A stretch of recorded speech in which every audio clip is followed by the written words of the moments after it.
You're listening to Foreseeable, a production of Global is Asian, the flagship thought leadership digital platform of Singapore's Lee Kuan Yew School of Public Policy. Each episode, we invite an expert for a conversation relating to their field of study or experience and to find out what they foresee happening in the future. The Association of Southeast Asian Nations, or ASEAN, aims to create a highly integrated regional economy by 2025. Known as the ASEAN Economic Community, or AEC, the initiative faces many obstacles that may hinder the achieving of its goal. To help explain the obstacles and the opportunities, we are joined by Dr. Denis Hew, currently Senior Research Fellow at the Center on Asia and Globalisation, Lee Kuan Yew School of Public Policy. Dr. Hew has served as Director of the Asia-Pacific Economic Cooperation Policy Support Unit. He also spent time managing technical assistance programs on regional cooperation and integration at the Asian Development Bank. Dr. Hew has published extensively on policy issues related to economic integration in ASEAN and the Asia-Pacific region. Thank you, Dr. Hew, for joining us. I'm really excited to hear what you have to say today. And I was wondering if you could please start by just briefly describing what is the plan for the AEC and when did it begin? Yeah, thanks, David. So the ASEAN Economic Community is envisioned to be a highly integrated and inclusive regional economy by the year 2025. And this would require a very high degree of economic integration among its 10 member states. This project was launched way back in 2003 during the ASEAN Summit in Bali, Indonesia, and references to the AEC in that document would suggest that the end goal is to realize a kind of a European-style common market. If you look at the wordings that's in that document, it connotes that. It talks about the single market and production base with free flows of goods, services, investments, and skilled labor.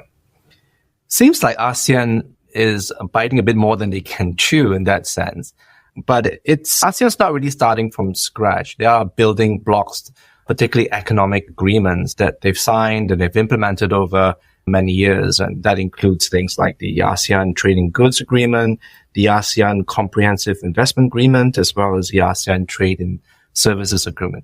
And also, as you know, ASEAN has many different types of free trade agreements with its major trading partners, what we call the ASEAN Plus One FTAs. And more recently, it's got this mega regional trade agreement called RCEP, the Regional Comprehensive Economic Partnership, with its 5 major trading partners, RCEP for short. And that was put in force in the 1st of January last year.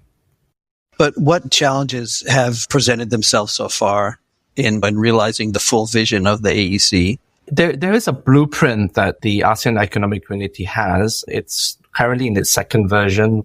It's for 10 years, 2016 to 2025. And there was a midterm review that was done on that, but it does mention that it's completed about 54% of those initiatives that's in that blueprint. Unfortunately, timing is really bad because that midterm review coincided with the year 2020. And we saw that particularly by the first quarter of that year, the beginning of the COVID-19 pandemic. And that's resulted in a lot of setbacks in terms of implementation, because we got border controls, we had restrictions in movements, lockdowns, supply chain disruptions. And so that set back, unfortunately, a lot of those various types of important initiatives in the AEC blueprint. And so in that sense, I think there's going to be a lot of unfinished work by the time we reach 2025. So the 2025 deadline is a bit unrealistic, but do you have a sense of how close they'll be to the blueprint ideal by 2025? It depends on who you're talking to, because in a way, whether you can realize the AEC by 2025 would depend on whether you see it as a final end goal or is it just a journey. Because if you talk to some ASEAN policymakers, they'll tell you it's a journey, right? We're getting there, we've achieved a lot of things, but there's still work to be done. In some sense, in my personal view, it's a very convenient way of moving the goalposts, right? So I think what's more important is to see what couldn't be achieved because of these setbacks in the pandemic. But also what's important is areas which were not captured in the original blueprint. For example, we know that over the last couple of years, there's been a massive acceleration in terms of digital transformation. A lot of companies, because of shortage of labor, they begin to adopt different kinds of, whether it's AI or different kinds of digital technologies to help to keep their businesses afloat. But that leads to all sorts of challenges. For example, as mentioned in many literature, it can create job polarization because as more companies adopt different kinds of digital technologies, then they don't need so many workers anymore, right? And that could happen. So basically, any jobs which are very repetitive in nature, there's a very high likelihood in many industries that these workers will lose their jobs to either robots or AI. So that needs to be addressed. The other thing, of course, is that in many ways, the global economy is changing because of these different types of technologies. And I think there's a key importance to reskill workers. Workers who have lost their jobs or have been displaced by these technologies need to be reskilled. And we know that there are many governments, but including in ASEAN, where that's been happening. I think that's another important point to point out is that during the pandemic, it affected different parts of the population differently. We know that, for example, women had to exit the labor market in many countries earlier than their male counterparts, because in many developing countries, they take a bigger role in terms of household chores, online education. Kids had to do online learning. I think it's also important as we move forward in the post-COVID period to ensure that we can reduce this kind of inequality that may happen. Many women who have left the labor market are still not back in the labor market because of different kinds of adoptions of technologies. There's also been a digital divide, which I think has widened over the past couple of years because of the pandemic, right? Countries, particularly in ASEAN, that don't have good enough digital infrastructure has affected particularly students and young people because they don't have the opportunity to go back to school or do online training. So there's missed job opportunities for them. So there's also concerns about reskilling and also ensuring that young people are able to get the kind of skills that they need for the new kinds of industry that's happening. So that inequality extends to this wide digital divide that we see here. And there's a lot of work that ASEAN needs to do in going beyond 2025. You mentioned that it can be seen as a journey, but is there going to be a next AEC blueprint for what is the goals after 2025? Is that in the works right now? Definitely. If we talk to some of the policymakers or officials, they're already working on it right now. And they're trying to get ideas from different institutions, think tanks, on what should be put in that next blueprint. And even myself and some of my colleagues, we've written a lot of papers trying to give ideas on what we should be doing. And I think one of the important things is to address some of the emerging challenges that's going to happen in the next decade or so. And that needs to be translated into concrete policies and actions in the blueprint. I talked about digital connectivity is one. The other area, of course, is productivity. If you look at the level of productivity, particularly if you measure it by what we call total factor productivity, which measures innovation and technological progress, it's non-existent over the last 10 years in the ASEAN region. So that means that there needs to be a lot more investments in R&D and in promoting innovation in the region so that they can achieve much more sustainable economic growth. So that's something that we've been encouraging that should find its way in the next blueprint, whether it's 2035 or whatever, most likely in the next 10 years. Yeah. And what do you foresee as being the key opportunities and challenges in that post-2025 world? In terms of opportunities, there's a common purpose, right? We've all been through the pandemic. Most of our economies have been battered. And there's a great opportunity for all ASEAN member states to work together to rebuild their economies, to build resilience in their economies, right? I mentioned about free trade agreements. Right now, there's been a lot of upgrading by different dialogue partners with ASEAN on their free trade agreements. And then, of course, we've got a very large FTA called RCEP. So that would help to revitalize the global value chains and supply chains that we have in the region.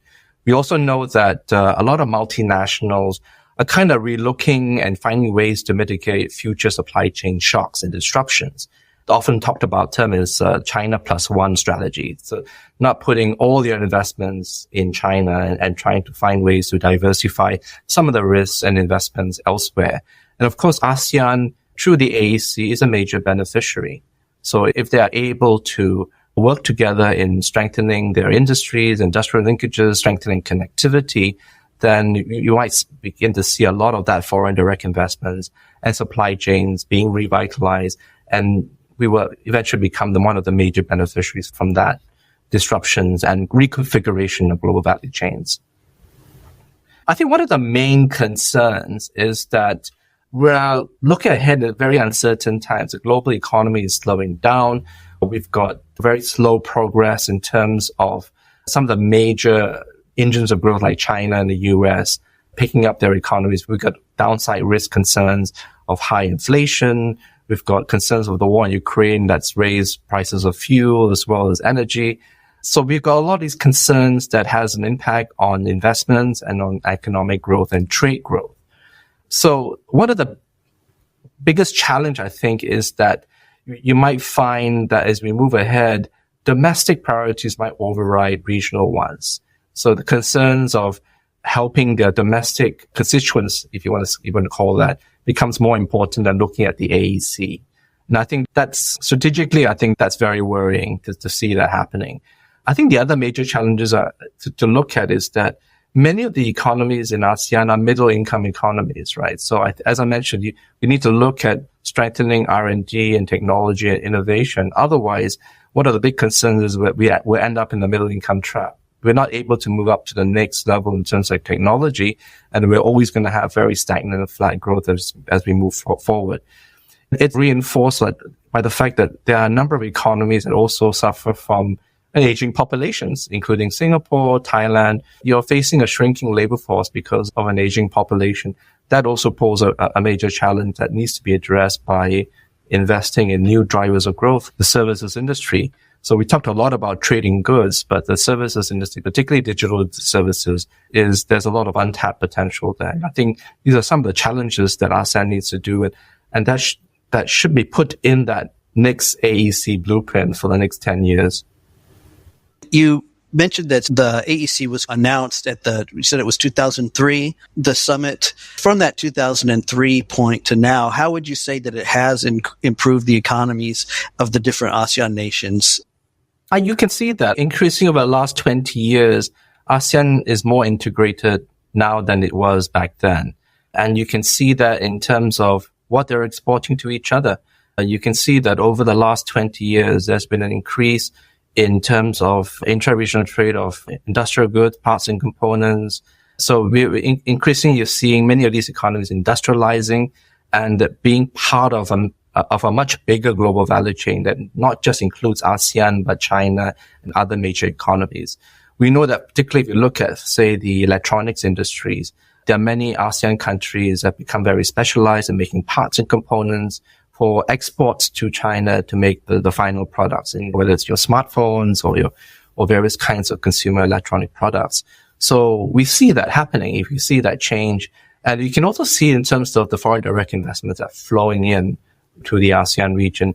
In the past, maybe much of that investments were in much more raw materials and mining sector, but increasingly we see that investments for multinationals and electronic companies. And we can see that. If you go to Singapore, you go to Malaysia, big companies like Intel building up their semiconductor factories. In Thailand's case, of course, it's become a major hub for the automobile sector. You see very big multinationals like Honda, Toyota, all building up a lot of those, the production networks in this part of the world. So you do see that major change. And of course, you can see that change also in living standards and income per capita. If you look at the income growth, GDP per income per population in many of the ASEAN countries, they've grown very significantly over the last 20 years. Except that I think, and this is something it's something I always bring up, is that policymakers need to take economic convergence a bit more seriously, because some countries are getting richer and faster than others, right? And I think economic integration should benefit all economies and not just one or two. So I think they need to find a way to look at different kinds of initiatives that would help to narrow that development gap between them. There is something called the Initiative for ASEAN Integration, IAI, that's an ASEAN initiative to narrow the development gap. Unfortunately, it's not been very effective. Had this for the last 10, 15 years. And the kind of programs that they have are not, I would say they're not enough, or they're not effective enough to meet the challenges that we have today, including things like courses in digital skills, financial skills. These are some of the things that there needs to be put in this initiative if they want to make it effective. So I think some of these things needs to be, there's still a lot of work to be done, to be honest. But having said that, the last 20 years, you see a lot of economic progress. You mentioned the digital divide. Do any of these initiatives address perhaps digital infrastructure in perhaps the less developed countries? Is that being addressed at all? It's being addressed ASEAN-wide rather than just among the developing member states of ASEAN. For example, there is something called the Digital Economy Framework Agreement, DIFA, which ASEAN has just announced that they will start negotiations, and they plan to complete that by 2025. So in terms of other things that needs to be accomplished by 2025, if they're able to do that, I think that's quite a major achievement, because digital economy, looking at issues like digital trade, barriers like cross-border data flows, these are being discussed right now, not just in ASEAN, but also at the WTO and elsewhere. So if they're able to come up with a framework that they can work together to promote digital economy, digital trade, e-commerce, I think that's a major accomplishment if they can do that in the next 2 years. Another interesting development that they've done is they're trying to work together in terms of coming up with a sort of a QR payment system where different ASEAN countries will be able to go to neighboring countries and just pay using their mobile phones. So they call it QR code payment network system. And that's currently being developed by all the ASEAN countries. And I think that would definitely strengthen financial connectivity among its member states. And of course, strengthening digital connectivity, there's definitely developing countries like Cambodia and Laos will tend to benefit the most if they can strengthen that. Working together as a region is one thing, but if they're able to just improve their infrastructure in terms of broadband, that has a tremendous impact in helping small, medium enterprises in these countries. It's kind of a buzzword now, right? Everyone talks about digital trade, but I think they really needs to sit down together and address what are the key barriers in trying to bring that down if they want more e-commerce and digital trade to happen. Is there anything else that we haven't talked about that you'd like to mention? Maybe the one area I talked about was connectivity. You've got the AEC blueprint, right? But connectivity is done separately through what they call the master plan on ASEAN connectivity. But in many ways, these two things are really connected. If you want to have closer economic integration, you need to strengthen regional connectivity. So the master plan for ASEAN connectivity has three main components. There's the physical part, which looks at infrastructure development. Then they have, I think, the institutional connectivity, which looks at things like trade facilitation, making it easier for goods to go across borders, helping with customs and so forth. And the third one is people to people, making it easier for people to move across borders. But right now, it's being done by two separate committees, right? So I think there needs to be better coordination between the government officials who are working on the AEC, who are mainly in trade or in economic ministries, and with connectivity. A lot of them are from the transport ministries, but also other types of ministries.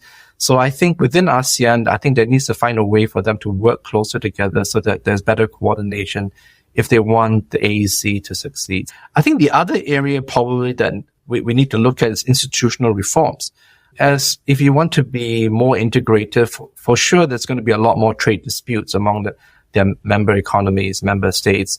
And I think the ASEAN dispute settlement mechanism needs to be made more workable. Right now, there is a dispute settlement mechanism, and I think it's 20 years old. That mechanism has been in place since they talk about the ASEAN Economic Community, but no one has used it.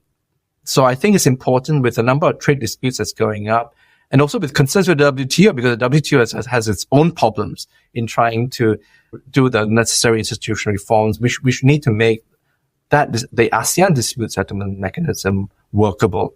I think that's something that policymakers need to look at. And of course, the ASEAN Secretariat themselves. I think you mentioned about tracking the progress of the economic community. The Secretariat plays a very big role in doing that. but they're under-resourced and they need more technical people, they need more expertise. So I think there's a need to devote more resources and to empower the Secretariat to be able to monitor, to even enforce some of these initiatives and economic agreements if they want the AEC to really succeed this time. Overall, though, are you optimistic about the future of the AEC? I guess I'm more optimistic than pessimistic. That's how I would say. ASEAN has a compelling story. We're not the European Union. We're not like the European Union, but there is economic integration going on. And they've been at it for the last 20 or so years. So, I think it's a very attractive place for foreign investments.